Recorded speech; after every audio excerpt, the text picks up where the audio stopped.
നമസ്കാരം. പിണറായി വിജയൻ സർക്കാരിൻ്റെ കാലത്തെ ഏറ്റവും പ്രധാനപ്പെട്ട ഒരു കാര്യമായിട്ട് ഇടതുമുന്നണിയും പിണറായിയും കാണുന്നത് ഈ നവകേരള ബസ്സാണ്. മ്യൂസിയത്തിൽ വെച്ചാൽ പോലും കാണാൻ ആൾ കൂടുമെന്നായിരുന്നു നമ്മുടെ മുൻ മന്ത്രി എ.കെ. ബാലൻ പറഞ്ഞത്. നവകേരള സദസ്സിൻ്റെ യാത്രയ്ക്ക് ഉപയോഗിച്ച ബസ് 1 മാസത്തോളമായി ഇപ്പോൾ കട്ടപ്പുറത്താണ്. മെയ് 5-ാം തീയതി കോഴിക്കോട് ബംഗളൂരു റൂട്ടിൽ ബസ് സർവീസ് ആരംഭിച്ചു. 1 മാസത്തോളം സർവീസ് അങ്ങനെ തട്ടിമുട്ടിയൊക്കെ പോയി. യാത്രക്കാർ കുറഞ്ഞതോടെ സർവീസ് ഇടയ്ക്കിടെ അങ്ങ് റദ്ദാക്കുകയും ചെയ്തു. വെള്ളി, ശനി, ഞായർ ദിവസങ്ങളിൽ മാത്രമായിട്ട് യാത്ര. ജൂലൈ 21-ന് ശേഷം ഇത് ഓട്ടം നടത്തിയിട്ടില്ല.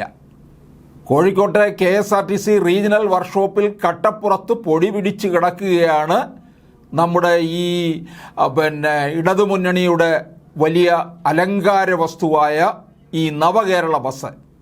അറ്റകുറ്റപ്പണിക്കായിട്ടാണ് ബസ് വർക്ക്ഷോപ്പിൽ കയറ്റിയത് എന്നാണ് പറയുന്നത്.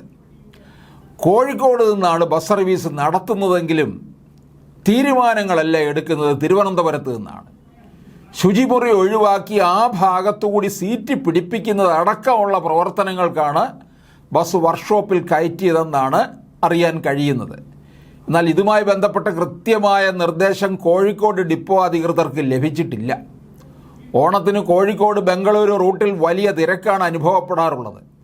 ഓണമാകുമ്പോഴേക്കും ബസ്സിന് സർവീസ് നടത്താൻ സാധിക്കുമെന്നാണ് കരുതുന്നതെന്ന് KSRTC കോഴിക്കോട് ഡിപ്പോയിലുള്ളവർ പറയുന്നു. 1250 രൂപയോളമാണ് ടിക്കറ്റ് ചാർജ്. എവിടെ നിന്ന് എവിടേക്ക് കയറിയാലും ഇതേ ചാർജ് നൽകണം. 26 സീറ്റുകളാണ് ബസ്സിലുള്ളത്. കാരണം നമ്മുടെ ഈ മുഖ്യനും മറ്റു പുങ്കവന്മാരും എല്ലാം കൂടെ ചേർത്തുള്ള കണക്കനുസരിച്ച് പിന്നെ അതിൻ്റെ സിൽബന്ദികളും എല്ലാവരും കൂടെ വരുമ്പോൾ 26 പേരെ ബസ്സിൽ ഇരുത്താൻ വേണ്ടിയായിരുന്നല്ലോ നവകേരള ബസ്. ഇപ്പോഴത് പുലർച്ചെ 4-ന് കോഴിക്കോട് നിന്ന് പുറപ്പെട്ട് ഉച്ചയോടെ ബംഗളൂരു എത്തി ഉച്ചതിരിഞ്ഞ് 2:30-ന് തിരിച്ചു പോരുന്ന രീതിയിലാണ് സമയക്രമം.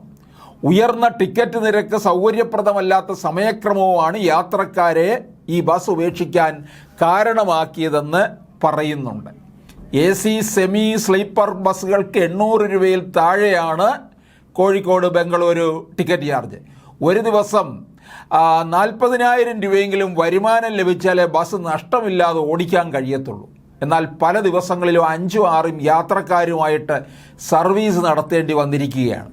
ഇതോടെ സർവീസ് നിർത്താൻ തീരുമാനിച്ചു. ഇനിയിപ്പോൾ അത് മ്യൂസിയത്തിൽ വെക്കുമോ അതോ A.K. ബാലൻ്റെ വീട്ടിലേക്ക് കൊണ്ടുപോകുമോ എന്നറിയത്തില്ല. A.K. ബാലൻ അതെടുത്ത് തലയിൽ വെച്ചുകൊണ്ട് പോയാലും അതായിരിക്കും ഏറ്റവും നല്ലത്. ഇത് മ്യൂസിയത്തിൽ വെച്ച് ഇനി അവിടുത്തെ സ്ഥലവും കാര്യങ്ങളും ഒന്നും നഷ്ടപ്പെടുത്തണ്ട. ഇത് ആര് കാണാനാണ്? കാരണഭൂതനിരുന്ന സീറ്റിൽ തൊട്ട് തലോടാൻ വേണ്ടിയിട്ടാണോ മ്യൂസിയത്തിൽ വെക്കുന്നത്?